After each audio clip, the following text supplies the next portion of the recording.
നമസ്കാരം. മുസ്ലിം നാറ്റോ കഴിഞ്ഞ കുറെ നാളുകളായി ആഗോള രാഷ്ട്രീയത്തിൽ അങ്ങനെ ഒരു സൈനിക സഖ്യം രൂപപ്പെടുമെന്ന അനുമാനങ്ങൾ നമുക്കുണ്ടായിരുന്നു. എന്നാൽ ഇപ്പോൾ അത് ഉടൻ തന്നെ സംഭവിക്കുമെന്നതാണ് മനസ്സിലാക്കാൻ സാധിക്കുന്നത്. അതെ, അന്താരാഷ്ട്ര തലത്തിൽ നയതന്ത്ര വിദഗ്ധരും പ്രമുഖ സുരക്ഷാ ഏജൻസികളും ഇപ്പോൾ ഈ മാറ്റത്തെ വളരെ ആകാംക്ഷയോടെയും അല്പം ആശങ്കയോടെയുമാണ് നിരീക്ഷിക്കുന്നത്.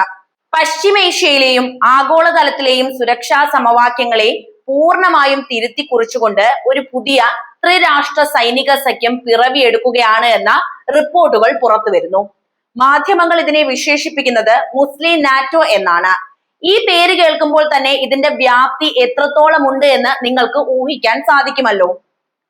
പാശ്ചാത്യ ശക്തികൾ പതിറ്റാണ്ടുകളായി കൈയടക്കി വെച്ചിരുന്ന പ്രതിരോധ കുത്തകയെ ചോദ്യം ചെയ്തുകൊണ്ട് 3 പ്രബല രാജ്യങ്ങൾ ഇവിടെ കൈകോർക്കുകയാണ്. ഏതൊക്കെയാണ് ആ പ്രബല രാജ്യങ്ങൾ എന്നല്ലേ? സൗദി അറേബ്യ, തുർക്കി, പാകിസ്ഥാൻ എന്നിവരാണ് ആ 3 രാജ്യങ്ങൾ. ഇതൊരു രാഷ്ട്രീയ സഹകരണം മാത്രമല്ല, മറിച്ച് ഭൂഗോളത്തിന്റെ സൈനിക ശക്തിയെ തകിടം മറിക്കാൻ പോകുന്ന ഒന്നായിരിക്കും. എന്തുകൊണ്ടാണ് ഈ 3 രാജ്യങ്ങളുടെ കൂട്ടുകെട്ട് ഇത്രയധികം ഭയത്തോടെ അന്താരാഷ്ട്ര സമൂഹം നോക്കിക്കാണുന്നത് എന്ന് നമ്മൾ ചിന്തിക്കാൻ സാധ്യതയുണ്ട്. അത് മനസ്സിലാക്കാൻ ഈ ഓരോ രാജ്യത്തിന്റെയും സവിശേഷമായ കരുത്ത് എന്താണെന്ന് നമ്മൾ തിരിച്ചറിയേണ്ടതുണ്ട്. ആദ്യം തന്നെ സൗദി അറേബ്യയുടെ കാര്യമാണ് നമ്മൾ പറയുന്നത്. ആഗോള ഇന്ധന വിപണിയിലെ സ്വാധീനവും അതിഭീമമായ ധനശേഷിയുമാണ് സൗദി അറേബ്യ ഈ മുന്നണിയിലേക്ക് കൊണ്ടുവരുന്നത്. സാമ്പത്തികമായി ഏതൊരു പ്രതിസന്ധിയെയും നേരിടാനും വലിയ പ്രതിരോധ പദ്ധതികൾക്ക് പണം മുടക്കാനും ഇന്ന് സൗദിക്ക് കെൽപ്പുണ്ട്. അറേബ്യൻ ഉപദ്വീപിലെ രാഷ്ട്രീയ സ്വാധീനവും അവർക്ക് വലിയ കുറുപ്പുചീട്ടാണ്. രണ്ടാമതായി ഈ സഖ്യത്തിലെ ഏറ്റവും പ്രധാനപ്പെട്ട മറ്റൊരു ശക്തിയാണ് തുർക്കി. അങ്കാറ കേന്ദ്രമാക്കി പ്രവർത്തിക്കുന്ന തുർക്കിയുടെ സൈനിക ശേഷി ലോക പ്രശസ്തമാണല്ലോ. കാരണം തുർക്കി നിലവിൽ നാറ്റോ എന്ന പാശ്ചാത്യ സൈനിക സഖ്യത്തിലെ ശക്തമായ ഒരു അംഗം കൂടിയാണ്. അത്യാധുനിക ആയുധ സാങ്കേതിക വിദ്യ, സ്വന്തമായി വികസിപ്പിച്ചെടുത്ത ഡ്രോണുകൾ, നാറ്റോ നിലവാരത്തിലുള്ള സൈനിക പരിശീലനം, ശക്തമായ പ്രതിരോധ വ്യവസായം എന്നിവയാണ് തുർക്കിയുടെ പ്രധാനമായ കരുത്തുകൾ. ഒരു നാറ്റോ അംഗ രാജ്യം ഇത്തരം ഒരു പ്രാദേശിക കൂട്ടായ്മയുടെ ഭാഗമാകുന്നു എന്ന് തന്നെ പാശ്ചാത്യ ലോകത്തെ അമ്പരപ്പിക്കുന്ന വാർത്തയാണ്.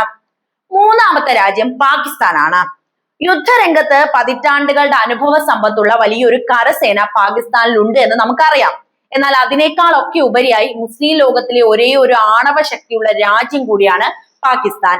പാകിസ്ഥാന്റെ ആണവശേഷിയും പ്രതിരോധ അനുഭവവും ഈ പുതിയ മുന്നണിയുടെ പ്രത്യാക്രമണ ശേഷിയെയും പ്രതിരോധ ശേഷിയെയും ഒറ്റയടിക്ക് ഇരട്ടിയാക്കി മാറ്റുന്നുണ്ട്. ഒന്ന് ആലോചിച്ച് നോക്കൂ, ഒരു രാജ്യത്തിന്റെ കയ്യിൽ അപാരമായ പണവും സ്വാധീനവും ഉണ്ട്. രണ്ടാമത്തെ രാജ്യത്തിന്റെ കയ്യിൽ അത്യാധുനിക പ്രതിരോധ സാങ്കേതിക വിദ്യയും ആയുധ നിർമ്മാണ ശേഷിയുമുണ്ട്. മൂന്നാമത്തെ രാജ്യത്തിന്റെ കയ്യിലുള്ളതാകട്ടെ ഭീമാകാരമായ സൈന്യവും ആണവായുധവും. ഈ 3 തന്ത്രപ്രധാന ഘടകങ്ങൾ ഒന്നിക്കുമ്പോൾ ഉണ്ടാകുന്ന ആ ശക്തി എത്രത്തോളം വലുതായിരിക്കും. ഇതുകൊണ്ടാണ് സുരക്ഷാ നിരീക്ഷകരൊക്കെ ഇതിനെ ഒരു സാധാരണ പ്രതിരോധ കരാറായി കാണാതെ മുസ്ലിം നാറ്റോ എന്ന് വിളിക്കുന്നത്. പശ്ചിമേഷ്യയിൽ അമേരിക്കയുടെ സ്വാധീനം പടിപടിയായി കുറഞ്ഞു വരുന്ന ഒരു ഘട്ടത്തിലാണ് ഈ നീക്കം നടക്കുന്നത് എന്നതും വളരെ ശ്രദ്ധേയമാണ്. മുൻപ് ഈ മേഖലയിൽ എന്തെങ്കിലും പ്രശ്നമുണ്ടായാൽ അമേരിക്ക നേരിട്ട് ഇടപെടുകയും കാര്യങ്ങൾ തീരുമാനിക്കുകയും ചെയ്യുന്ന ഒരു കാലമുണ്ടായിരുന്നു. എന്നാൽ സമീപകാലത്തായി അമേരിക്ക തങ്ങളുടെ ശ്രദ്ധ മറ്റു മേഖലകളിലേക്ക് മാറ്റുകയും പടിഞ്ഞാറൻ ഏഷ്യയിൽ നിന്ന് തന്ത്രപരമായ ചില പിന്മാറ്റങ്ങൾ നടത്തുകയും ചെയ്തിട്ടുണ്ട്. ഈ ഘട്ടത്തിൽ ഉണ്ടായ സുരക്ഷാ ശൂന്യത നികത്താൻ പ്രാദേശിക ശക്തികൾ തന്നെ മുന്നോട്ട് വരികയാണ് ചെയ്തത്. പെട്ടെന്ന് ഒരു ദിവസം രാവിലെ ഉണ്ടായ ഒരു തീരുമാനമല്ല ഈ മുസ്ലിം നാറ്റോ. മുൻപ് ഈ രാജ്യങ്ങൾ തമ്മിൽ നിലവിലുണ്ടായിരുന്ന പലവിധ ഉഭയകക്ഷി കരാറുകളുടെയും സൈനിക സഹകരണങ്ങളുടെയും ഒരു സ്വാഭാവിക തുടർച്ചയായിട്ടാണ് നമ്മൾ ഇതിനെ നോക്കിക്കാണേണ്ടത്. പ്രധാനമായും 4 കാര്യങ്ങളിലാണ് ഈ സഖ്യം ഇപ്പോൾ ശ്രദ്ധ കേന്ദ്രീകരിക്കുന്നത്. ഒന്ന്, 3 രാജ്യങ്ങളുടെയും സൈന്യങ്ങൾ ഒന്നിച്ചുള്ള സംയുക്ത സൈനിക പരിശീലനങ്ങൾ സംഘടിപ്പിക്കുക എന്നതാണ്. 2, അതീവ രഹസ്യമായ രഹസ്യാന്വേഷണ വിവരങ്ങൾ പരസ്പരം പങ്കുവെക്കുക. 3, പ്രതിരോധ രംഗത്തെ പുതിയ സാങ്കേതിക വിദ്യകൾ കൈമാറുക. 4, വിദേശ രാജ്യങ്ങളെ ആശ്രയിക്കാതെ 3 രാജ്യങ്ങളും ചേർന്ന് സംയുക്തമായി ആയുധങ്ങൾ നിർമ്മിക്കുക. ആയുധങ്ങൾ സ്വന്തമായി നിർമ്മിക്കാൻ തുടങ്ങുന്നതോടെ പാശ്ചാത്യ രാജ്യങ്ങളിൽ നിന്നുള്ള ആയുധ ഇറക്കുമതി കുറയും. ഇത് അമേരിക്കയ്ക്കും യൂറോപ്യൻ രാജ്യങ്ങൾക്കും വലിയൊരു സാമ്പത്തിക രാഷ്ട്രീയ തിരിച്ചടിയാകും. പ്രത്യേകിച്ച് നാറ്റോ അംഗമായ തുർക്കിയുടെ സാന്നിധ്യം ഈ പ്രതിരോധ കൂട്ടായ്മയുടെ ശേഷിയെ അന്താരാഷ്ട്ര തലത്തിൽ തന്നെ വലിയ ഉയരങ്ങളിലേക്കാണ് എത്തിക്കുക. ഇങ്ങനെയാണ് പ്രതിരോധ വിദഗ്ധരടക്കം ചൂണ്ടിക്കാണിക്കുന്നത്. നാറ്റോയുടെ പല സൈനിക സൂത്രവാക്യങ്ങളും സാങ്കേതിക വിദ്യകളും തുർക്കിക്ക് ചിരപരിതമാണ്. നാറ്റോയുടെ സൈനിക സമവാക്യങ്ങളും സാങ്കേതിക വിദ്യകളും തുർക്കിക്കറിയാം. ഇത് ഈ പുതിയ കൂട്ടായ്മയ്ക്ക് വലിയൊരു മേൽക്കൈ തന്നെയാണ് നൽകുന്നത്. എന്നാൽ ഈ സഖ്യം രൂപപ്പെടുന്ന അതേ സമയത്ത് തന്നെ പശ്ചിമേഷ്യ വളരെ ശാന്തമായ ഒരു അന്തരീക്ഷത്തിലല്ല ഉള്ളത് എന്നതും എടുത്തു പറയണം. മറിച്ച് വൻകരയെ മുഴുവൻ വിഴുങ്ങാൻ പോകുന്ന തരത്തിലുള്ള വലിയൊരു യുദ്ധഭീഷണിയുടെ നിഴലിലാണ് ഇപ്പോൾ ആ പ്രദേശം നിൽക്കുന്നത്. അമേരിക്കയും ഇറാനും തമ്മിൽ പടിഞ്ഞാറൻ ഏഷ്യയിൽ നിലനിൽക്കുന്ന കടുത്ത സംഘർഷങ്ങളാണ് അന്തരീക്ഷം കൂടുതൽ പുകയാൻ കാരണമാകുന്നത്. മുസ്ലിം നാറ്റോയിൽ ഇനി വരാൻ പോകുന്ന ഒരു പ്രധാന അംഗം ഇറാൻ ആണെന്നതും ഏറ്റവും എടുത്തു പറയേണ്ട ഒരു കാര്യമാണ്. ദിവസേന എന്നോണം അവിടെ കാര്യങ്ങൾ ഇപ്പോൾ വഷളായിക്കൊണ്ടിരിക്കുകയാണ്. അതുകൊണ്ട് തന്നെ ഇറാൻ ഇതിലേക്ക് വരാനുള്ള സാധ്യതയും കൂടുതലാണ്. ലോകത്തിലെ ഏറ്റവും പ്രധാനപ്പെട്ട എണ്ണ ഗതാഗത പാതയായ ഹോർമുസ് കടലിടുക്കിൽ ഉണ്ടാകുന്ന തടസ്സങ്ങൾ ആഗോള സാമ്പത്തിക വ്യവസ്ഥയെ തന്നെ പിടിച്ചു കുലുക്കുകയാണ് ചെയ്യുന്നത് എന്ന് നമുക്കറിയാം. അവിടെ നടക്കുന്ന കപ്പൽ തടയലുകളും ആക്രമണങ്ങളും വൻ ആശങ്ക തന്നെയാണ് സൃഷ്ടിച്ചിരിക്കുന്നത്. കൂടാതെ മേഖലയിലുള്ള US സൈനിക താവളങ്ങൾക്ക് നേരെ തുടർച്ചയായി ആക്രമണങ്ങളും നടക്കുന്നു. ഈ തത്സമയ സംഭവങ്ങൾ സ്ഥിതിഗതികൾ കൂടുതൽ സങ്കീർണമാക്കുകയാണ്. ഏത് നിമിഷവും ഒരു വൻ യുദ്ധം പൊട്ടിപ്പുറപ്പെടാമെന്ന അവസ്ഥയിലാണ് പശ്ചിമേഷ്യയിലെ നിലവിലെ സാഹചര്യങ്ങൾ. ഇത്തരം ഒരു ഘട്ടത്തിൽ മേഖലയെ പൂർണ്ണമായ ഒരു വിനാശകരമായ യുദ്ധത്തിലേക്ക് തള്ളിയിടാതിരിക്കാനുള്ള നയതന്ത്ര ശ്രമങ്ങളും പശ്ചാത്തലത്തിൽ വളരെ സജീവമായിട്ട് തന്നെ നടക്കുന്നുണ്ട്. ഇവിടെ സൗദി അറേബ്യ സ്വീകരിക്കുന്ന നിലപാട് വളരെ പ്രാധാന്യം അർഹിക്കുന്ന ഒന്ന് തന്നെയാണ്. മേഖലയിൽ ഒരു വലിയ യുദ്ധം ഉണ്ടാകുന്നത് ഒഴിവാക്കാൻ സൗദി അറേബ്യ അമേരിക്കയ്ക്ക് മേൽ ശക്തമായ സമ്മർദ്ദം ചെലുത്തുന്നുണ്ട് എന്നാണ് പുറത്തു വരുന്ന വാർത്തകൾ നമ്മളോട് പറയുന്നത്.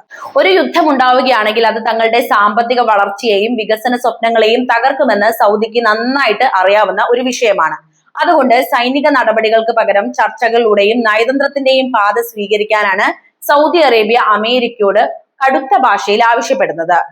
സമാധാനം പുനഃസ്ഥാപിക്കാൻ സൗദിയോടൊപ്പം മറ്റു ചില പ്രാദേശിക ശക്തികളും രംഗത്തുണ്ട് എന്ന യാഥാർത്ഥ്യം കൂടി മനസ്സിലാക്കണം. തുർക്കി, പാകിസ്ഥാൻ, ഖത്തർ, UAE തുടങ്ങിയ രാജ്യങ്ങളും ഈ നയതന്ത്ര മധ്യസ്ഥതയിൽ വളരെ സജീവമായി പങ്കാളികളാകുന്നുണ്ട്. അമേരിക്കയും ഇറാന്റെ നേതൃത്വത്തിലുള്ള ശക്തികളെയും ഒരു മേശയ്ക്ക് ചുറ്റുമിരുത്തി സംസാരിക്കാൻ ഈ രാജ്യങ്ങൾ കഠിനമായി ശ്രമിക്കുന്നു. ഒരു വശത്ത് തങ്ങളുടെ സ്വന്തം സൈനിക കരുത്ത് കൂട്ടാൻ പുതിയ സഖ്യങ്ങൾ ഉണ്ടാക്കുമ്പോഴും മറുവശത്ത് സമാധാനം നിലനിർത്താൻ ഇവർ പരിശ്രമിക്കുന്നു എന്നത് വളരെ വിചിത്രവും എന്നാൽ തന്ത്രപരവുമായ ഒരു നീക്കം തന്നെയാണ്. എന്നാൽ ഈ സമാധാന ശ്രമങ്ങൾ ഒട്ടും എളുപ്പമുള്ള കാര്യമല്ല എന്നുകൂടി നമ്മൾ തിരിച്ചറിയണം. മേഖലയിലെ പല സങ്കീർണമായ പ്രശ്നങ്ങളും ഇതിന് തടസ്സമായിട്ട് ഇപ്പോഴും നിലനിൽക്കുന്നുണ്ട്. പ്രധാനമായും ഇറാൻ അനുകൂല സേനകൾക്കെതിരെയുള്ള പ്രതിരോധ നീക്കങ്ങളിൽ പങ്കാളികളാകുമ്പോഴും കാര്യങ്ങൾ കൈവിട്ടു പോകാതിരിക്കാൻ സൗദി അറേബ്യ അതീവ ജാഗ്രതയാണ് ഇപ്പോൾ പുലർത്തുന്നത്. കാരണം നേരിയൊരു തെറ്റ് പോലും വലിയൊരു ദുരന്തത്തിലേക്ക് വഴി വെച്ചേക്കാം എന്ന കാര്യം സൗദിക്ക് വളരെ കൃത്യമായിട്ട് ഇപ്പോൾ ബോധ്യമുണ്ട്. വിവിധ കോണുകളിൽ നിന്നാണ് ഇവിടെ സമ്മർദ്ദങ്ങൾ ഉയർന്നു വരുന്നത്. ഒന്നാമതായി തങ്ങളുടെ അതിർത്തികളിൽ പുതിയ സഖ്യങ്ങൾ വരുമ്പോൾ ഉണ്ടാകുന്ന പ്രത്യാഘാതങ്ങളെ കുറിച്ച് ഇറാന്റെ ഭാഗത്തു നിന്ന് വരുന്ന ശക്തമായ മുന്നറിയിപ്പുകൾ. രണ്ടാമതായി പറയാനുള്ളത് തൊട്ടടുത്തുള്ള ഇറാഖിൽ നിലനിൽക്കുന്ന രാഷ്ട്രീയ അസ്ഥിരതയും ആഭ്യന്തര സംഘർഷങ്ങളും. മൂന്നാമതായി യമനിൽ നിന്ന് ഹൂത്തി പോരാട്ടങ്ങൾ സൃഷ്ടിക്കുന്ന ഭീഷണികൾ. നാലാമതായി ഇസ്രായേൽ നടത്തുന്ന തുടർച്ചയായ സൈനിക നടപടികളും ഒപ്പം അവരുടെ ഭാഗത്തു നിന്നുള്ള നയതന്ത്ര സമ്മർദ്ദങ്ങളും. ഈ 4 വലിയ ശക്തികൾക്കും പ്രതിസന്ധികൾക്കും ഇടയിൽ കിടന്നുകൊണ്ടാണ് സൗദിയും തുർക്കിയും പാകിസ്ഥാനും ചേർന്ന് ഈ പുതിയ പ്രതിരോധ സഖ്യത്തിന് രൂപം നൽകുന്നത് എന്നത് ഏറ്റവും പ്രധാനപ്പെട്ട കാര്യം തന്നെയാണ്. അതുകൊണ്ട് തന്നെ ഓരോ അടിയും അവർ വെക്കുന്നത് വളരെ ശ്രദ്ധയോടുകൂടി തന്നെയാണ്. ചെറിയൊരു പാളിച്ച പോലും വലിയൊരു തിരിച്ചടിയിലേക്ക് കാര്യങ്ങൾ എത്തിച്ചേക്കാം. പ്രത്യേകിച്ച് പശ്ചിമേഷ്യ വലിയൊരു അഗ്നിപർവ്വതത്തിന്റെ മുകളിൽ നിൽക്കുന്ന ഒരു അവസ്ഥയിലാണല്ലോ കാര്യങ്ങൾ. ചുരുക്കി പറഞ്ഞാൽ നമ്മളിപ്പോൾ വലിയൊരു മാറ്റത്തിനാണ് സാക്ഷ്യം വഹിക്കുന്നത്. അത്യാധുനിക ആയുധ സാങ്കേതിക വിദ്യയും ആണവശക്തിയും ഒത്തുചേരുന്ന ഈ പുതിയ മുസ്ലിം നാറ്റോ കൂട്ടായ്മ കേവലം ഒരു പ്രാദേശിക പ്രതിരോധ സഖ്യം മാത്രമായിരിക്കില്ല. ഇത് പശ്ചിമേഷ്യൻ സുരക്ഷാ കാര്യങ്ങളിൽ പതിറ്റാണ്ടുകളായി പാശ്ചാത്യ രാജ്യങ്ങൾ വെച്ചു പുലർത്തുന്ന ആധിപത്യവും കുത്തകയും എന്നേക്കുമായി അവസാനിപ്പിക്കാൻ പോകുന്ന ഒന്നായിരിക്കുമെന്ന കാര്യത്തിൽ യാതൊരുവിധ സംശയവും വേണ്ട. പാശ്ചാത്യ ശക്തികളെ ആശ്രയിക്കാതെ സ്വന്തം സുരക്ഷ സ്വയം ഉറപ്പാക്കാൻ പ്രാദേശിക രാജ്യങ്ങൾ പ്രാപ്തമായി കഴിഞ്ഞു എന്നതിന്റെ വലിയൊരു തെളിവാണ് ഈ പുതിയ മാറ്റങ്ങൾ.